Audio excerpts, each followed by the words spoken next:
bienvenue sur la Space TV par WebAgri. Je suis en compagnie de Maxime Lequest, animateur technique pour le réseau CEDAPA. Bonjour Maxime. Bonjour. Et Julien Pichourou, paysan dans les Côtes d'Armor. Bonjour. Donc à la tête d'un troupeau laitier. Alors aujourd'hui, on va parler transition de système et on est passé du maïs à l'herbe. Alors, est-ce que vous pouvez nous dire un petit peu comment était votre ferme avant et puis à quoi elle ressemble aujourd'hui ? Alors, on a démarré en système classique breton, basé principalement sur le maïs, avec un petit peu d'herbe, beaucoup d'intrants. Et aujourd'hui, on est arrivé à un système où on a toujours nos 100 vaches. La totalité de la surface est dédiée à l'herbe et au pâturage toute l'année. Voilà. Donc 100 vaches, à peu près 35 hectares de maïs, plus des cultures céréalières, à toujours 100 vaches laitières, mais cette fois-ci, l'intégralité de la surface en herbe, c'est ça ? C'est ça. On a déduit, éliminé toute forme de culture sur l'exploitation et déduit la totalité de la surface à l'herbe. Alors, comment est-ce qu'on en vient à une telle transition de système ?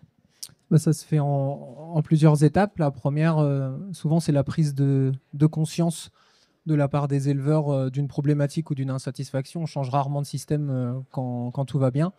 Donc, il faut prendre conscience de cette problématique qui peut être économique, technique, sanitaire, de transmission, de valeur environnementale. Enfin, elle peut être diverse et variée. Et donc, il faut prendre conscience de cette problématique et ensuite essayer d'envisager différentes solutions en allant, par exemple, à des portes ouvertes. Alors, quel a été le déclic ? Alors nous, on a dû faire face à une petite problématique de santé, des problèmes de dos qu'a rencontré ma femme, dû à un rythme de travail qui était comme conséquent, une traite matin et soir toute l'année, et une tension économique qui, nous, ne nous convenait pas au vu de l'ampleur du travail qu'on réalisait tous les jours, quoi.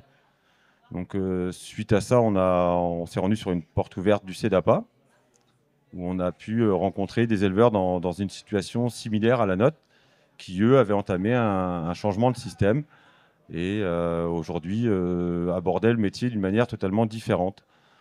On s'est bien reconnu en eux et on a fait le choix de transposer leur situation à la ferme chez nous. Voilà. Et alors, comment se passe la transition ? C'est quoi la première étape ?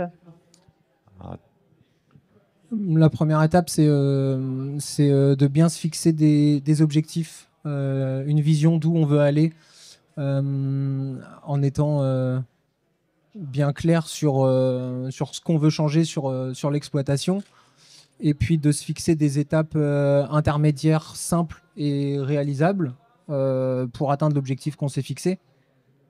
Et donc ça passe par une rencontre en général avec les éleveurs pour bien identifier les objectifs et puis bien comprendre la ferme aussi. C'est quoi la structure, c'est quoi les atouts, c'est quoi les contraintes, est-ce qu'il y a du potentiel pour aller vers un système plus herbagé ou pas, pour ensuite faire des hypothèses de changement de système qu'on va co-construire avec les éleveurs pour essayer de faire des simulations technico-économiques qui soient les plus viables possibles pour accompagner les éleveurs dans le changement. Donc chez Julien, qu'est-ce que vous avez mis en place en premier ? Alors chez nous, on a commencé par supprimer l'atelier céréales qui occupait beaucoup de surface pour peu de rentabilité. On a fait ensuite le choix de grouper nos vélages. Donc ça s'est fait sur 2-3 ans, de ramener la totalité des vélages au printemps afin de simplifier le travail d'hiver par un tarissement général du troupeau. La mise en place générale des cultures des surfaces en herbe, la suppression par étape du maïs. On est passé de 35 à 0 en 3 ans. Du coup, rendre accessible la totalité de cette surface par ces aménagements, les clôtures, les réseaux d'eau, les chemins, tout ça. Et ensuite, on a fini par instaurer la monotraite, qui nous a permis aussi d'aller vraiment jusqu'au bout du système et valoriser au maximum ce pâturage. Le changement de système a quand même un impact comptable, donc il faut faire des simulations pour l'anticiper et avoir la trésorerie derrière. C'est ça, ouais. C'est l'intérêt des simulations technico-économiques pour sécuriser en premier lieu le bilan fourrager et puis pour bien être sûr de diminuer les charges de façon plus importante que ce qu'on va réduire les produits. et plus vite aussi pour bien sécuriser cette transition et qu'elle soit rentable le plus rapidement possible, y compris dès la première année. Donc si on veut être concret, la première année, ok, j'ai pas de paille de lait pendant les mois d'hiver parce que les vélages groupés font que, mais j'ai aussi moins de frais d'ensilage parce que on commence à passer à l'herbe et ce genre de charge diminue sur la structure, c'est ça? Ouais, mais ça se fait beaucoup plus progressivement que ça. C'est sur 3 à 6 ans selon les fermes. Là, en l'occurrence, c'est 3 ans la transition. Mais ça se fait vraiment progressivement où on va réduire les charges petit à petit. Quand on réduit progressivement le maïs, on réduit d'abord progressivement les correcteurs, les concentrés, les intrants, les factures d'ensilage. Et la production laitière, elle va réduire aussi progressivement. Donc l'ensemble se fait progressivement pour que ça ne soit pas complètement brutal et que la transition se vive bien, quoi. Et puisqu'on parle un peu gestion, ce qu'il y a d'assez marquant sur la ferme, c'est qu'on est quand même passé de 650 000 litres au pic de lait sur la structure à aujourd'hui à peu près 200 000 litres. Alors quand on divise par 3 la production, ça commence à faire un petit peu peur en termes de revenus. Donc comment vous arrivez à amortir ça? Le calcul est simple, hein. Aujourd'hui, on produit 3 fois moins de lait, mais on a multiplié par 3 la marge brute laitière. Donc, ce qui fait que la marge brute de l'atelier reste inchangée. Aujourd'hui, voilà, les coûts de production sont réduits au maximum.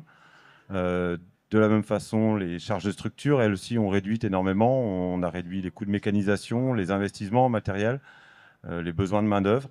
Et tout ça, aujourd'hui, porte ses fruits et nous permet, malgré une division par 3 de la production, d'observer une amélioration du revenu et en plus, avoir divisé le temps de travail par 2, ce qui aujourd'hui n'est pas négligeable. C'est vrai que c'est un changement de paradigme assez important. On n'est plus sur la maximisation de la marge brute, mais sur des systèmes à forte valeur ajoutée, où on va réduire les charges opérationnelles et peut-être avoir un maintien de la marge brute dans certains cas. Mais le travail qui est fait sur les charges de structure et puis l'idée d'être autonome et économe, on va aussi essayer de limiter les investissements. On va avoir à la fin un EBE qui augmente et donc des systèmes plus rémunérateurs. Et donc ce changement de paradigme, c'est la base de la transition vers un système herbagé. Oui, parce qu'on voit qu'en fait, la marge brute sur la ferme entre 2017 et 2023, elle s'est maintenue. On est autour des 130 000 euros dans les 2 cas. Mais alors, cette augmentation de revenus, vous l'expliquez par la baisse des charges de structure. Concrètement, ça se manifeste comment? On baisse les charges de structure, ce qui permet d'augmenter la valeur ajoutée par rapport au système de 2017. Concrètement, si on fait le rapport valeur ajoutée sur produits d'activité entre 2017 et aujourd'hui, il y a 10% d'écart qui sont liés principalement à la baisse des charges de structure. Et cette différence, elle est encore un peu plus importante si on va jusqu'à l'EBE parce que entre-temps, on a signé une MAE, donc mesure agro-environnementale et climatique.